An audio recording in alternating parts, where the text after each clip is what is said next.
L'association Dahlia, fondée en 1966, a inauguré samedi dernier ses nouveaux locaux. L'événement a compté avec la présence du préfet de la région Guyane et des représentants du Conseil général. D'abord, ça a été une rencontre avec Tati Léodate, et puis de fil en aiguille, j'ai assisté à leur répétition et je leur ai promis de venir. Je crois que c'est vraiment une association qui fait un travail extraordinaire depuis 48 ans. J'espère d'ailleurs être là pour les 50, et qui fait un travail de mémoire, qui fait un travail sur la culture, sur la langue, donc j'ai trouvé bien de le soutenir. Alors elles sont extrêmement compliquées, comme vous avez pu le constater. Ma femme est nettement plus douée que moi pour la danse. Le Conseil général travaille pour la Guyane et se devait d'être là, d'être partenaire. La culture fait partie de notre identité culturelle et bien dans ce cadre-là, la collectivité départementale se devait de soutenir et d'accompagner l'association Dahlia. Le groupe folklorique Dahlia utilise depuis des années la danse et la musique traditionnelle comme un moyen de transmettre aux plus jeunes la culture guyanaise. Pour un groupe qui fêtera bientôt ses 50 ans, avoir un président si jeune est la preuve de leur réussite. Un président bien plus jeune que l'association qu'il préside. Oui, ça y est, enfin, nos locales inaugurés. Un local, c'est vrai qu'il nous prend un certain temps pour construire, nous prend un temps pour bâtir, mais nous occupons déjà depuis un petit moment, c'est vrai. Depuis 2007, nous sommes là, nous avons qu'à danser, mais il fallait nous marquer sa joue culturelle là, qui est vraiment très important pour le groupe Dahlia. Je ne suis pas contre toutes ces nouvelles tendances du jour de là, mais quand même, il ne faut pas qu'ils nous oublient nos histoires, nos traditions, nos socles. Parce que à tout ça qui permet nous d'y construire une identité. Pour demain, tout le monde pouvait reconnaître nous. Donc il faut vraiment qu'ils nous travaillent à ça, qu'ils nous repensent nos folklore, qu'ils nous repensent nos traditions, nos cultures au XXIe siècle. C'est vrai. La danse traditionnelle permet de raconter l'histoire d'une commune, d'un peuple, d'un pays ou même d'une époque. On vous laisse donc avec un petit morceau de l'histoire de la Guyane.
Organisé par Promotion qui avait déjà lancé l'événement à Paris en 2004, le Cayenne Reggae Festival lance sa 3e édition en Guyane.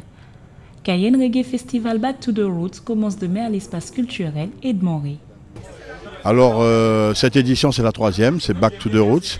C'est pour ça que nous avons choisi le groupe Bunny Weller et le groupe Steel Pulse qui sont emblématiques de la culture reggae roots. Donc nous avons choisi de les mélanger aux meilleurs du pays. Donc je veux citer Jana King, le Profa, Lovadia, Ruben, Nico et tous les autres qui représentent à longueur d'année le reggae guyanais. Donc pour faire une espèce de cadre familial, convivial autour de la musique que nous aimons depuis tant d'années et qui véhicule les messages que nous savons. Privilégiant à l'époque les artistes guyanais, le Cayenne Reggae Festival prendra cette année des allures internationales. Avec Bunny Weller, membre fondateur du groupe de Bob Marley, Steel Pulse, le chanteur martiniquais Sahel sera aussi de la partie. Les amateurs de reggae seront gâtés. Le reggae amène de l'apaisement parce que c'est une musique qui t'aide à méditer, à réfléchir. Surtout les textes et les messages des vrais artistes reggae, quoi. Et je pense que le peuple a besoin de ça. C'est une musique. Par exemple, quand je vais en Afrique, tous les pays, on peut dire du tiers-monde, j'aime pas dire ça, mais bon, tous les pays un peu en souffrance, ils écoutent beaucoup de reggae. Et ça aide à... C'est une thérapie au fait, le reggae. Et Bob Marley nous l'a dit, Steel Pulse et tous les artistes avant nous. J'ai ramené une artiste de Martinique avec moi. Je vais vous la faire découvrir.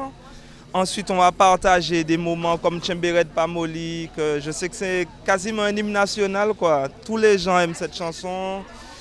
Il y aura des morceaux un peu plus spirituels pour parler de Jah, tout ça. Et il y aura de la dancehall, des chansons d'amour aussi pour les femmes, puisque je sais qu'en Guyane, il y a plein de femmes qui aiment ma musique. Et voilà, quoi. C'est un échange, quoi. Fidèle à ses racines, le festival accueillera évidemment beaucoup d'artistes guyanais, tels que Linda Ray et Blackwood, Nico, Jana King et d'autres. Lors de cette conférence de présentation, la région, le conseil général partenaire avec Promosound du Cayenne Reggae Festival ont émis le souhait d'étendre le festival à toute la Guyane.